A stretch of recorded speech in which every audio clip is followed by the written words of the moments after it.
क्या आप खुशी को गिरवी रखना चाहेंगे? आइए देखते हैं इस पर सद्गुरु का क्या विचार है। जरा गौर कीजिए। देखिए कि आपके इर्द गिर्द क्या कुछ हो रहा है। आपके प्रति वात्सल्य के कारण धरती माँ गुरुत्वाकर्षण रूपी स्नेह पाशा से आपको अपनी ओर खींचे हुए हैं। सूरज से एक निश्चित फासले पर पृथ्वी ने अपना भ्रमण पथ बना लिया है। इसी पथ पर चलते हुए वो सूरज की परिक्रमा कर रही है।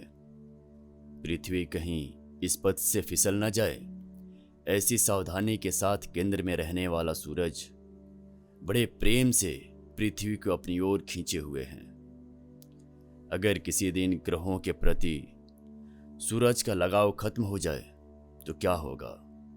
जरा सोचिए, समझें। हाँ, लगाव न हो तो इस ब्रह्मांड का भी अस्तित्व नहीं रहेगा। तो आप अपनी इच्छाओं को सीमित क्यों कर रहे हैं? उन्हें क्यों छोटा कर रहे हैं? आपकी कल्पना जिन सरहदों को छूती है, आपकी इच्छा भी वहां तक फैलकर बड़ी से बड़ी बनी रहे। सितारों को लक्ष्य बनाएंगे तभी आपका तीर कम से कम छत तक पहुंचेगा। ओह, इतनी बड़ी इच्छा अनुचित है। ये सोचकर अगर आप कमान को झुकाते जाएंगे तो तीर केवल आपके पांव की उंगलियों को नोच कर नीचे गिरेगा। ध्यान दीजिए, मैं ये नहीं कहता कि आप लालच करें, यही कहता हूं कि आपकी इच्छा बड़ी से बड़ी रहे। दोनों के बीच में जो अंतर है उसे समझने का प्रयास कीजिए। एक बार शंकरन पिल्लई रेल यात्रा कर रहे थे। गाड़ी जिस किसी भी स्टेशन पर रुकती, शंकरन पिल्लई गाड़ी से उतर जाते और प्लेटफॉर्म पर खड़े रहते। जब गाड़ी चलना शुरू कर देती, फिर से सवार हो जाते। छोटे स्टेशन और बड़े स्टेशन का फर्क किए बिना गाड़ी जहां 2-2 मिनट भी रुकती, उन स्टेशनों पर भी उतरकर चढ़ते। सामने वाले सीट पर बैठे यात्री का कौतूहल बढ़ता गया। आखिर वो पूछ ही बैठा, श्रीमान जी, अब बड़े थके मांदे लग रहे हैं। क्या आपका कोई साथी खो गया है, या आपको कोई किताब खरीदनी या पानी की कोई बोतल लेनी है? किस लिए आप यूं हर स्टेशन पर उतरने और चढ़ने का कष्ट उठाते हैं? शंकरन पिल्लई ने जोर से सिर हिलाया और बोले, ऐसी कोई बात नहीं है। हाल में मेरी बाईपास सर्जरी हुई है, इसलिए मैं इस यात्रा को छोटी छोटी यात्रा के रूप में बदल रहा हूं। अगर आप ये सोचकर कि स्वयं सद्गुरु ने कह दिया कि सभी चीज़ों के लिए इच्छा करो, केवल उन शब्दों को लेकर इच्छा करने लग जाएंगे तो बात कुछ ऐसी ही होगी जैसे कि शंकरन पिल्लई ने डॉक्टर की हिदायत का मतलब समझा था। तो सवाल उठता है, इच्छा कौन सी है और लालच किसे कहते हैं? जो चीज़ किसी के लिए इच्छा लगती है वही किसी दूसरे के लिए लालच लगती है। मोटर बाइक खरीदने वाले अगर गाड़ी खरीदना चाहेंगे तो आप इसे इच्छा कहेंगे। प्लेटफॉर्म पर लेटा आदमी वही इच्छा करे तो आप उसे लालच कहेंगे, है ना? जब तक आपके अंदर तुलना करके देखने की आदत बनी रहेगी, ये भ्रम भी खत्म नहीं होगा। ध्यान दीजिए, आपकी इच्छा दरअसल कहाँ अपनी जड़ें जमाए हुए हैं। नानी जब भी कहानी सुनाती है, आपने गौर किया होगा, कोई राजकुमार अपने सभी प्रतिद्वंदियों से घमासान युद्ध में उन्हें जीतकर 7 समंदर और 7 पहाड़ लांघ कर और भी न जाने क्या क्या करतब करके उस खूबसूरत राजकुमारी को जेल से छुड़ा कर ले आता है। फिर वे दोनों खुशी खुशी बहुत दिनों तक जीते हैं। नानी की हर कहानी का अंत यही होता है। खुशी से जीने लगे तो समझिए काम बन गया, फिर कोई संघर्ष नहीं। लेकिन खुशी किसमें है? अखबार पलटने पर हत्या, डाका, राहजनी, बलात्कार की खबरें ही यूं नजर आ रही हैं। देश में कई अच्छे काम भी होते रहते हैं, उन पर ध्यान देकर उनका प्रचार प्रसार करने के लिए कोई भी तैयार नहीं है।